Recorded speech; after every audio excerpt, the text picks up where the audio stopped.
Hello, thank you. First of all, congrats to Hoe Yeong and JJ. I've read the book, it's really fantastic. And thank you to the panel of former, present, and future NCMPs.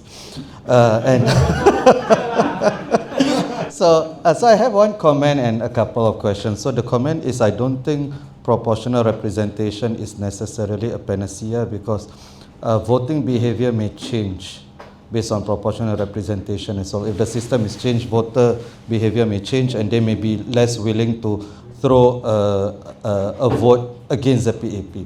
I mean, that's a possibility. I think we should consider that, the psychological effect of voting. My two questions are, I'm intrigued by how both Mr. Inderjit and JJ started their speeches. And politicians always do that. I'm speaking in my personal capacity. And I'm part intrigued and part disturbed.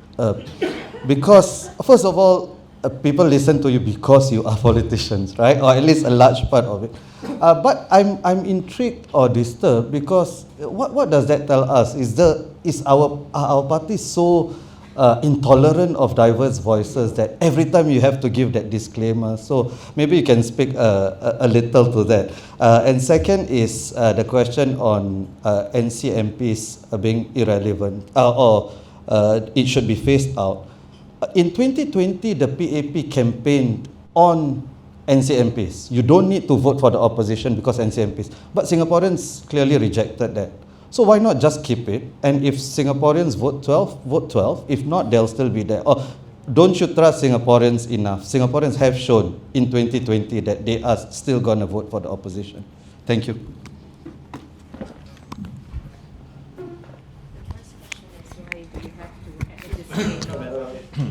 I think Inderjit, yeah. You know, if we did not make that disclaimer, I think the audience may get the impression that we are representing the political party. I actually have not been active at all. So, you know, everyone knows I'm still a PAP member, former politician. The press calls me a political observer these days, not politician. Okay, so you know, I'm giving my views as an observer, but you know, I at least I understand the psyche of how politics look. I was deep in it. I also understand the old PAP. I may not understand the new one because I've not been involved. So I think it would be unfair for me not to make that qualification, because then the audience may think that, yes, you know, I'm representing the PAP's view. Now, if let's say we wanted the PAP's view, then a current PAP MP or minister should have attended. Since they are not there, you know, I wanted to add my views to this forum, and so that's why I participated. So clearly, I'm not representing the party. As for me, I believe, see, I ran organization myself, so there has to be some discipline within an organization. So while, like, for example, my own organizations, I allow people to say, you know, give ideas, but certain things we still need to do together in unity. Otherwise, the party breaks apart. So in politics, it's even more important. So I'm always very mindful of that as a politician, as a member of a party, that I don't always agree with everything, but fortunately I agree with almost everything. Yeah, but I mean, even when I don't agree, we can have our discussion internally, but I think it's always important, being politicians, to be mindful that you don't sabotage your team members. Right? I mean, that's why I make the disclaimer, because at least I'll speak without having to be mindful of, does it align or not align, because I also would have my own voice, but I also wish to respect the discipline and the unity of the party.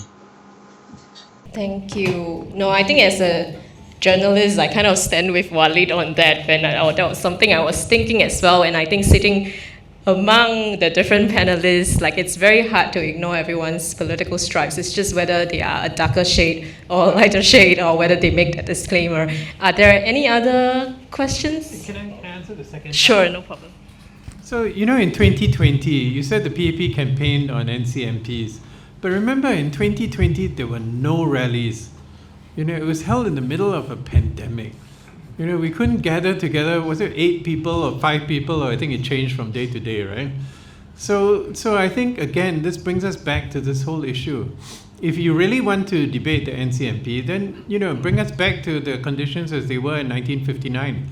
You know, when there was no newspaper publishing NPPA, when there was no Trade Union Act, you know, And in a fair competition, PAP won the election.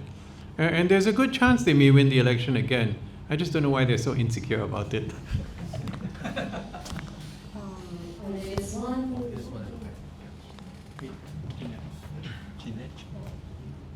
Hi, I want to talk about the fact that in Singapore voting is compulsory. I think that's a feature that is not common in other countries like in America and the UK that Professor Woon talked about. I just want to ask whether or not that the fact that this is unique to Singapore in a sense that everybody thinks that they must vote or else, you know, and also that voting turnout is very, very, very high. And of the people who vote, the spot votes are very, very, very low. So people think they have a binary choice, like they must decide, you know. So I just want to ask just put this to the panelists. How does this factor? Because I can't. To my mind, I think that that's yet another bar for the opposition. Because by default, people who are undecided will then vote for the status quo. So just my, throwing this thought to the panelists. Thank you. Thank you, Jeanette, for the question. Anyone? Australia has compulsory voting. And Australia has an interesting system which involves, if I'm not mistaken, any Australians here, some degree of proportional representation. And they have coalitions, but the coalitions are quite strong. They're not weak coalitions. You know what Albanese has been doing? They've had very powerful individuals, John Howard, Gov Whitlam, who have really made very strong policies. And frankly, Australia has become a destination of choice for disgruntled Singaporeans and people who want to migrate to Perth. So I think compulsory voting is not in itself a limitation to innovations in electoral systems. Okay, I'm not a political scientist. I think the political scientists probably have maybe done some research on, what is the effect of compulsory voting and not compulsory voting on the election results. But personally, I think compulsory voting does give some advantage to the incumbent, give further advantage to the incumbent. But overall, I think my opinion is that it is still good to make every citizen of the country to make a choice. It's up to all the political parties to fight to work hard to gain the confidence of the citizens. Because if not, the future of the citizen of the country can be just decided by, like in the case of UK now, 20% of the people, right? So I think compulsory voting still has its benefits. Any other question? There's Can one. I maybe Oh, add yes. something? I think it's compulsory voting is important and it is useful. Look at the Iran election recently. I think the turnout was about 40%. And then the win was also not a very big win, So who do the people really want? I think our system is good. I don't think so there's fear about who you vote for now. We have seen that in the last few general elections.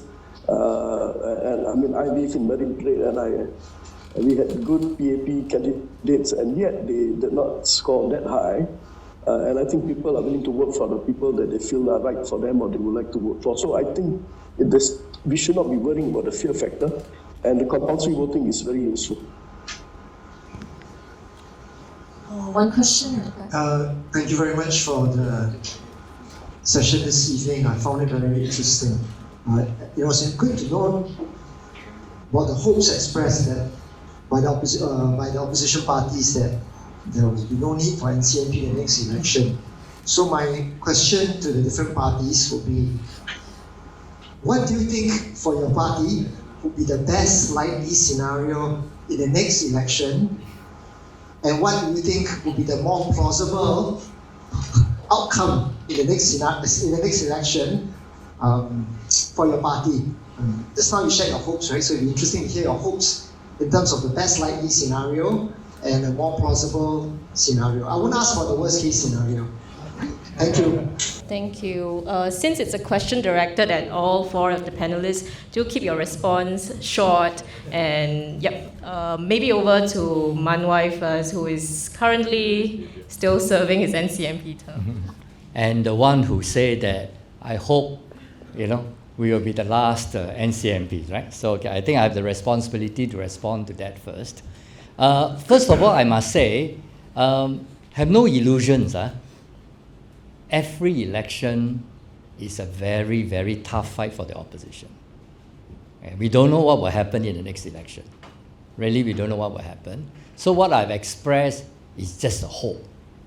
But based on the 2020 results, of course, we cannot just extrapolate from there. But just for interest sake, for discussion, if there's a 5% move in the popular vote, there'll be 10 more opposition MPs. If the results of that means you go home, and look at all those constituencies, there are more than 45%. There are 11 MPs, or 10 MPs, I think. Yeah. If there's a 10% shift, all those that vote poll more than 40%, those political parties and candidates, then there'll be 21 opposition members more. But in Singapore, I think don't expect that kind of shift. Okay?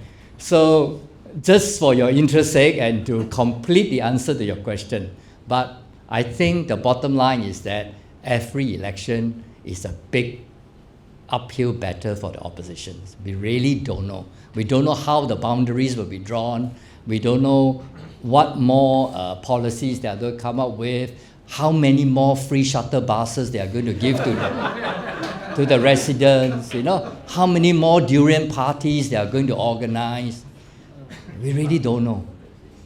Okay, so I think we have to be prepared for the worst case scenario. Thank you. Thank you. Would Inderjit want to respond to that?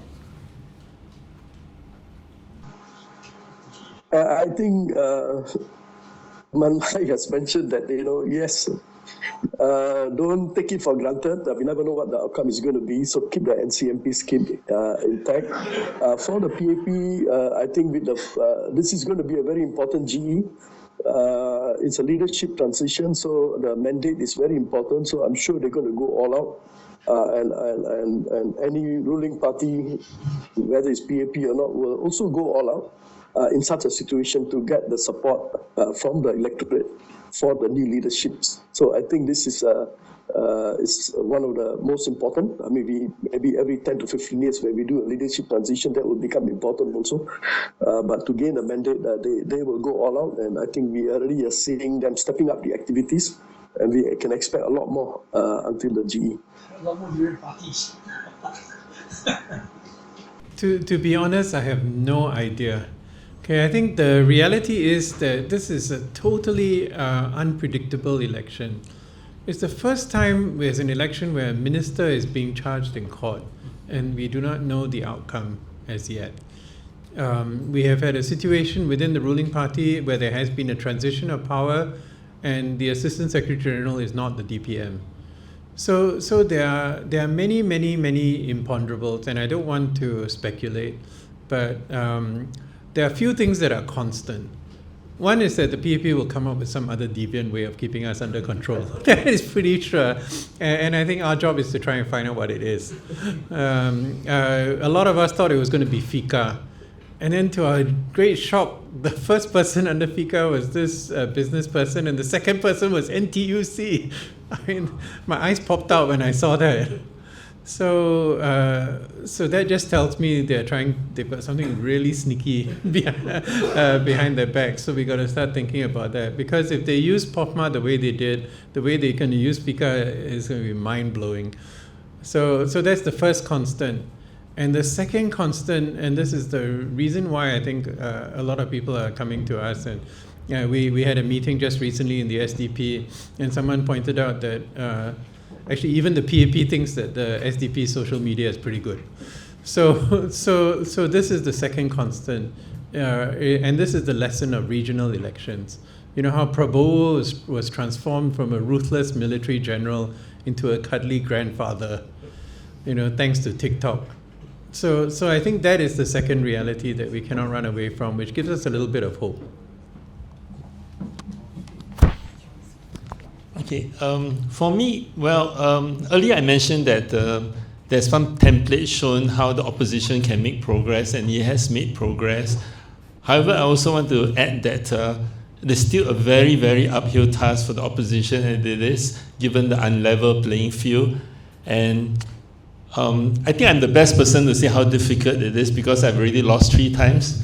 Yeah, so even while we try our best and we build up a good party brand and so on, but we go in knowing that we fight at a disadvantage, not knowing, we don't even know whether the EBRC has been formed. We don't know when the elections will be. We don't know which constituencies we should focus on. Other than those that are already won and all that, unlikely to be changed, those that are won by opposition. But everything else, there's lots and lots of changes. So we don't know how to deploy people. In 2015, I was only given 6 weeks to move from Joo Chiat into Marine Parade. That's so much bigger, So how do you cover? I don't even have a team. I didn't even start off with a team because we weren't even anticipating to go into Marine Parade. Right? I was just focusing on Joo Chiat. It was easily to cover, could have been covered. But yeah, it's difficult, and so I'm under no illusion that it's going to be maybe a linear progression. We'll win a couple more seats and all that. But it's just a challenge that the opposition still have to take on, given that the rules are still not in our favor. Do we have Eugene? So I want to join many of those in this room, to congratulate on fine volume. It's fine. It's my bedside. It gives me a lot of thought before I go to bed. I think if we think of the worst case scenario, then I think it would make sense to keep, the NCMP scheme, right? That's the first point. The second point really is, I think the next GE would be a most consequential GE, right? So Mr. Leong's hope, may actually come true. But I think when I look at many of the essays, right, I don't know whether you can address this point, right, because I don't think we give Singaporean voters enough credit, right? That because of the NCMP scheme, voters are not will be more prepared to vote for the ruling party rather than the opposition. I really have great difficulty with that, because I think you don't give enough credit to the Singaporean voters. And I think that's something that you should address. So in the same vein, I don't understand why the PAP keeps reminding people about the NCMP scheme, right? Because it just has no traction. So I welcome any views on that. Thank you.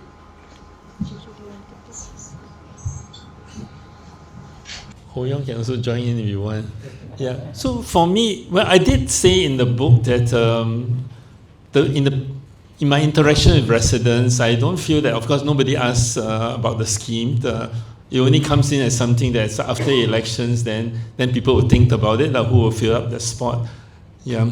But for me, why I'm pushing for it not to be even existence is that because we need to focus on what's next for our next 40 years. We have 40 years, yes, served some use, yes, gotten people in, but I feel that there are many other things that we need to work on to have a better system, whether it's a proportional representation or, for me, it's pushing for more of those changes to things like at least the EBRC rules and the GRC systems and all that. I think if that has been fixed, we don't even need to talk about the NCMP scheme at all. So, but back to Eugene's point about the voters itself, yes, it is, to me, that's also one small irritant part of it, because I feel that too much airtime is really spent on the issue that's really no traction. honestly has no traction with the people. It's just a lot of airtime spent because the PAP will bring it up, and there's no way that the opposition doesn't reply to it, especially the Workers' Party, which has a lion's share of the past NCMP posts. It has to respond to it, right? So it's just a waste of everybody's time, in my opinion.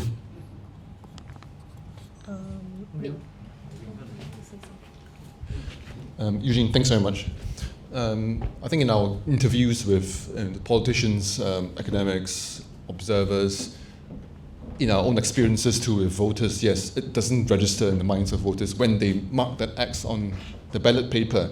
So it would then seem to suggest that the PAP is altruistic or nearly altruistic in having this scheme to ensure some sort of opposition representation. But I think what I was also trying to sketch out in the book was that there has been a changing raison d'etre of the scheme. When Lee Kuan Yew first introduced the scheme, and Walter Woon's chapter also talks about that, it was about giving ministers, younger MPs, backbenchers, and younger voters a sense of the opposition. The sense that I think if they, quote unquote, screw up, people will see the ill effects of having opposition and therefore would be wiser. But it has since morphed, I think, since then. And more lately, Goh Chok Tong is saying that it is a stabilizer for a first-past-the-post system. It has morphed along the way. So the question I also pose, maybe back to all of you here, is what's the raison d'etre, what's the rationale for the scheme that the PAP has? Mr. Leong, do you want to respond to that? Giving credit.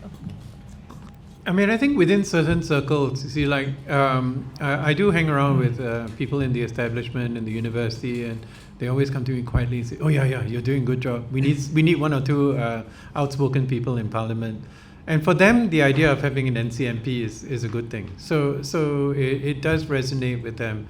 And they might, wherever they live, they might decide that, okay, look, if I give somebody the chance to be the best loser, it may not be a bad thing.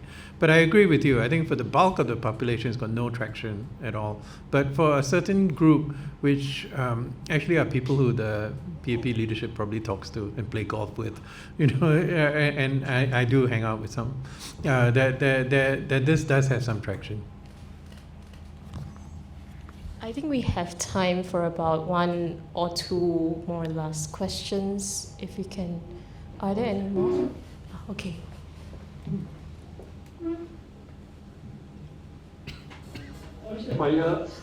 For